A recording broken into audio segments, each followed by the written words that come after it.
Magandang umaga mga mag-aaral! Kamusta kayo? Maaari ba kayong tumayo at tignan ang iyong mga paligid? Kung may nakikita kayong mga basura, maaari niyo ba itong pulutin at ilagay sa ating basurahan? Maraming salamat! Ngayon tayo ay manatiling nakatayo at maaari ko bang tawagin si Binibining Arlene para pamunuan ang ating klase ng panalangin. Amen. Maraming salamat, Binibining Arl. Ngayon, dumako naman tayo sa pag-check ng attendance kung sino nga ba ang nandito sa aking klase at sino ang mga lumiban. Binibining Adapon, narito. At sa tingin ko ay si Binibining Daniel lamang ang wala ngayon. Kaya, ating simulan ang ating klase ng Energizer.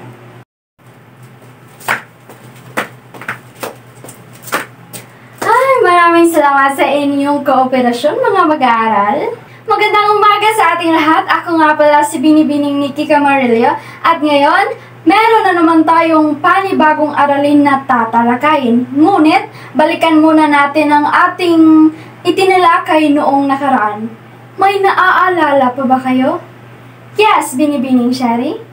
Very good, Binibining Sherry. Itinalakay natin noong nakarang araw ang tungkol sa palatandaan ng kakapusan sa pang-araw-araw na buhay at ito ay mahalaga upang maging handa tayo sa mga hamon ng kahirapan. Ngayon, handa na ba kayo para sa ating panibagong tatalakayin? Pag handa na, sabihin ang ready na, ready na! Sabay-sabay!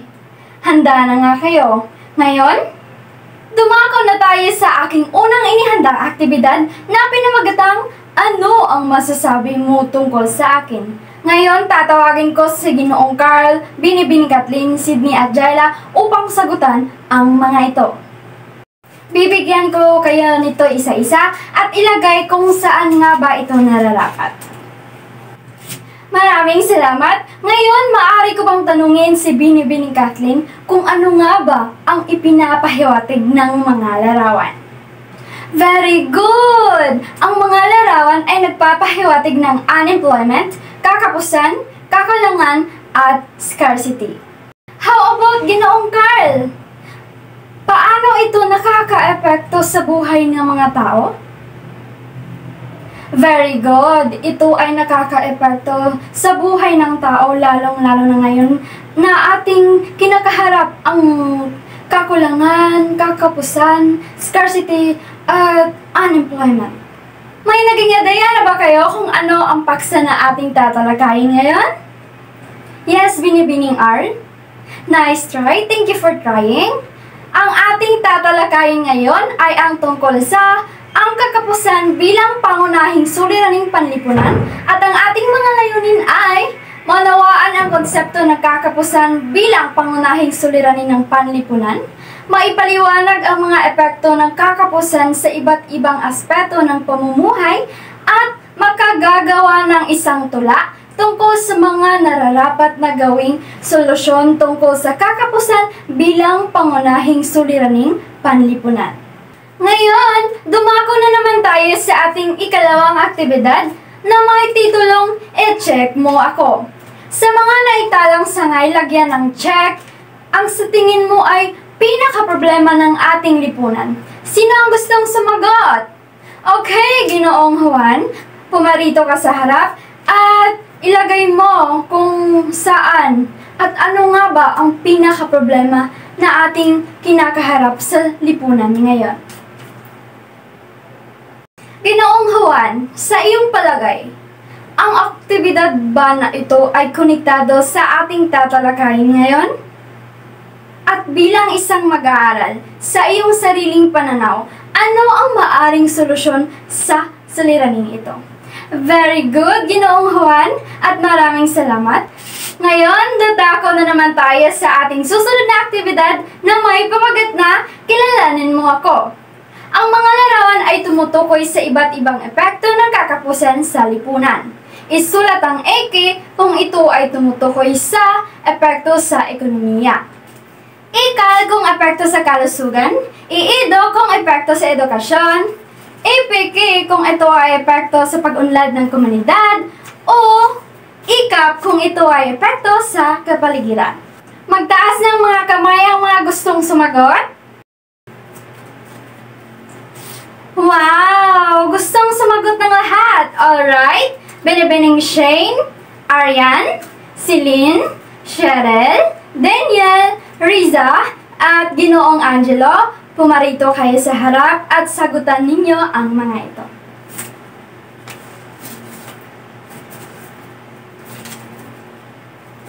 Ngayon, ating ito-check kung tama nga ba ang inyong mga sinagot. Wow! Very good! Tama lahat! Tunay nga na ang lahat ng mga larawan ay nagpapakita ng epekto sa kapaligiran, epekto sa kalusugan, epekto sa edukasyon, epekto sa ekonomiya, at epekto sa pag-unlad ng komunidad.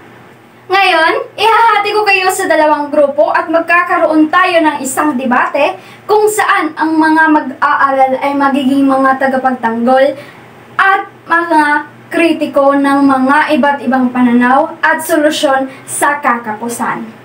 Hahayaan ko kayo na maghanda ng mga argumento at magpresenta nito sa pamamagitan ng isang debating istruktura. Bibigyan ko kayo ng 5 minutes upang maghanda at 3 minutes upang ipresenta, ibahagi ang iyong mga nais ibahagi. Isang representatibo lamang sa bawat grupo. At tayo ay may rubric sa inyong gagawin na debate. Una, content 10%, originality 10%, total of 20%. Mga magagaling at mahusay, nakikita ko na deserving nyo na makuha ang perfect score, kaya ibibigay ko ang 20/20 sa group 1 at saka sa group 2. Masigabong palakpakan, please. Ngayon, dumako na tayo sa ating diskusyon. Ang salitang kakapusan ay isang problema hinggil sa ekonomiya ng pagkakaroon ng walang hangganang pangangailangan sa bansa o mundong mayroong limitadong likas na yaman. Sinasabi nito na ang lipunan ay mayroong kapos na sanay na kayamanan o kagamitan upang matupad ang mga pangangailangan ng mamamayan.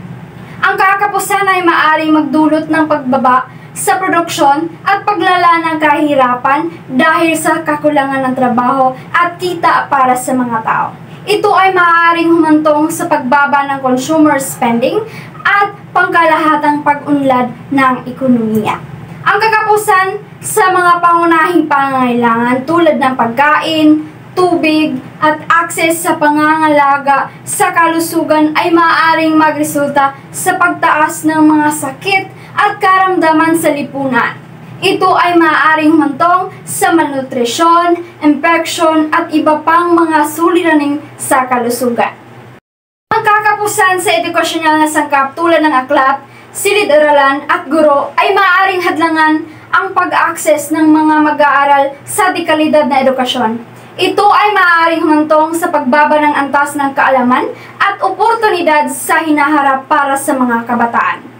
Ang kakapusan ay maaaring magdulot ng hindi pagkakapantay-pantay sa lipunan, pagtaas ng social tension, at ito ay maaaring magresulta sa pagtaas ng kriminalidad, pag-aalsa, at hindi pagkakasundo sa komunidad. Ang kakapusan sa mga likas na yaman tulad ng tubig at lupa ay maaaring magdulot ng pagkasira ng kapaligiran. Ito ay maaaring magresulta sa pagbaba ng kalidad ng hangin at tubig, paglala ng polusyon at pagkawasak ng mga ekosistema. Narito ang ilang iba't ibang solusyon sa pagtugon sa mga suliranin sa lipunan. Una, pagpapalakas ng mga programa at proyekto ng pamahalaan na naglalayong tugunan ang mga pangunahing pangangailangan ng mamamayan tulad ng pagkain, edukasyon at kalusugan. Pagtaguyod ng mga programa sa korporasyon na naglalayong magbigay ng trabaho, edukasyon, serbisyong pangkalusugan sa mga mahihirap na komunidad. Pagpapalakas ng edukasyong pang-ekonomiya at pangkabuhayan sa mga komunidad upang magbigay ng kasanayan at kaalaman sa mga mamamayan upang makaahon sa kahirapan. pagpapalakas ng kamalayang sosyal sa pamamagitan ng pag-edukasyon at pagsasanay tungkol sa mga isyu tulad ng kahirapan, kalusugan at kapaligiran. Pagpapalakas ng mga organisasyon sa komunidad tulad ng mga kooperatiba, samahan at mga civic groups na nagtutulungan upang malutas ang mga suliraning panlipunan. Pagtulak ng mga programa ng pagbabahagi ng teknolohiya, kaalaman at pinansyal na suporta mula sa ibang bansa upang palakasin ang kapasidad ng bansa na harapin ang mga suliranin sa lipunan. Ang mga yaman ng ating mundo ay hindi walang hanggan. Ang mga likas na yaman tulad ng lupa, tubig at enerhiya ay may hangganan. Ang pagkilala sa limitasyong ito ay mahalaga upang matutunan natin ang kahalagahan ng tamang pamamahala at konserbasyon ng mga yaman. Mahalaga na malaman ang pagkaiba ng pangangailangan at kagustuhan. Ang mga pangangailangan ay mga bagay na mahalaga para sa ating kaligtasan at kalusugan, samantala ang mga kagustuhan ay mga bagay na nagpapabuti ng ating pamumuhay, ngunit hindi kinakailangan. Sa panahon ng kakapusan, mas binibigyang halaga ang mga pangangailangan kaysa sa mga kagustuhan. Ang tamang pamamahala ng mga yaman ay susi sa pagharap sa kakapusan. Kinakailangang magkaroon ng wastong alokasyon ng mga yaman upang masiguro na ang lahat ay makikinabang. Ang pamahalaan at iba't ibang sektor ay may malaking gampanin sa epektibong pagmamahala ng mga yaman. Ang kakapusan ay nagtuturo sa atin na baguhin ang ating mga pamumuhay at gawing mas sustainable o napapanatili. Ang simpleng pagbabago sa ating pang-araw-araw na gawain tulad ng pagbabawas ng basura, pagtitipid ng enerhiya, at pag-recycle ay may malaking epekto sa pagharap sa kakapusan. Ano nga ba ang kakapusan, Binibining Sydney? Sapagkat ikaw ay hindi nakikinig sa akin at ikaw ay nakipag-chismisan lamang dyan. Okay, very good at iyong naalala pa. Okay, magpatuloy tayo. Itinatambok ng araling ito na ang importansya ng pagpapahalaga sa edukasyon.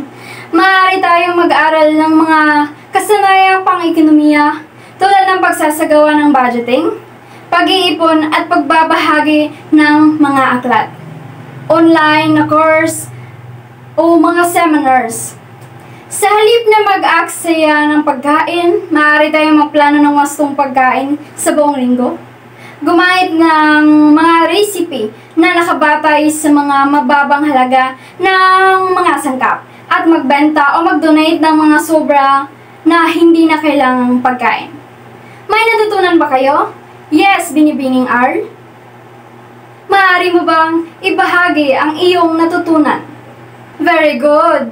Tunay nga na ang aralin na tungkol sa kakapusan bilang pangunahing suliraning sa lipunan ay naglalayong magbigay ng kamalayan at pag-unawa sa mga sanhi, epekto at posibleng solusyon sa problemang ito. Sa pamamagitan ng pag-aaral ng kakapusan, natutunan ng mga tao ang kahalagahan ng pagiging mapanuri at mapanagot sa paggamit ng mga yaman ng lipunan. Binibigyang diin din ng aralin ang importansya ng pakikipagtulungan at pagtutulungan ng iba't ibang sektor ng lipunan upang makahanap ng mga pangmatagalang solusyon sa suliraning ito.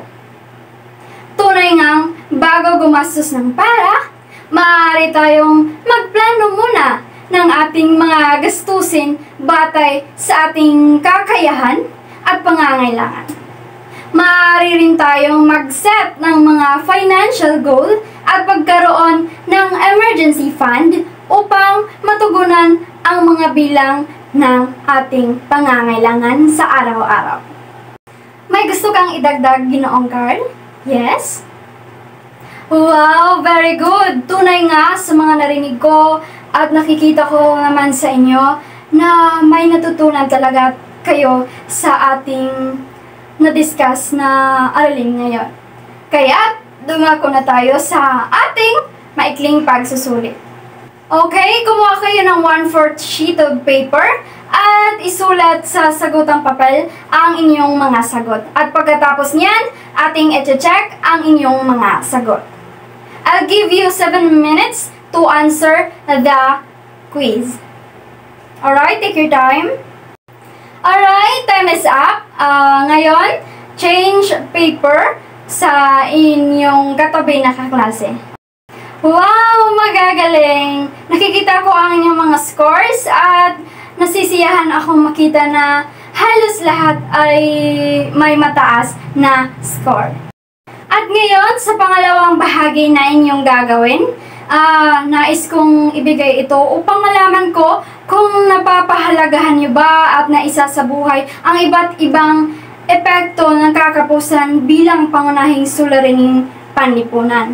Ngayon, gumawa kayo ng essay tungkol sa titulong mga solusyon at hatbang sa pag-unlad ng lipunan. At sa pangatlong bahagi naman, gagawa kayo ng isang tula tungkol sa mga nararapat na gawing solusyon. At ito ay dapat may originality na galing talaga sa inyo, na ito ay may ambag sa ating lipunan upang matugunan ang kakapusan na ating kinakaharap sa kasalukuyan. Ito ay may criteria na content 10 points, creativity 5 points, neatness 5 points, total of 20 points. Alright, take your time everyone. Ngayon, ating balikan ang ating mga layunin. Naunawaan ba ang konsepto ng kakapusan bilang paunahing suliraning kalipunan? Oo, nauunawaan. Yes, thank you so much for the feedback. Pangalawa, naipaliwanag ang mga epekto ng kakapusan sa iba't ibang aspeto ng pamumuhay. Yes! At pangatlo, nakagagawa ng isang tula tungkol sa mga nararapat na gawing solusyon tungkol sa kakapusan bilang paunahing suliraning panlipunan. Naipahayag ba natin o nakamit ba natin lahat ng mga layunin? Wow! Thank you so much for responding, everyone! Para sa karagdagang gawain, gumawa ng isang slogan na nagpapahayag ng mga solusyon at mga nais mong iambag sa ating lipunan upang matugunan ang kakapusan bilang isang pangunahing suliraning panlipunan. Ito ay may rubrics na content, 15%, impact, 10%, neatness, 5%. Maraming salamat sa inyong lahat sa pagdalo sa aking klase ngayon. Kayong lahat ay na-appreciate ko ang inyong mga presensya. At bago natin tapusin ang klase ngayon, maaari ba tayong tumayo lahat? At maaari ko bang tanungin si Binibining Manilin upang manalangin para sa ating closing prayer. Okay? Ang Ama, ng Anak, ng Espiritu Santo. Amen. Okay, once again, thank you so much everyone. Paalam sa lahat.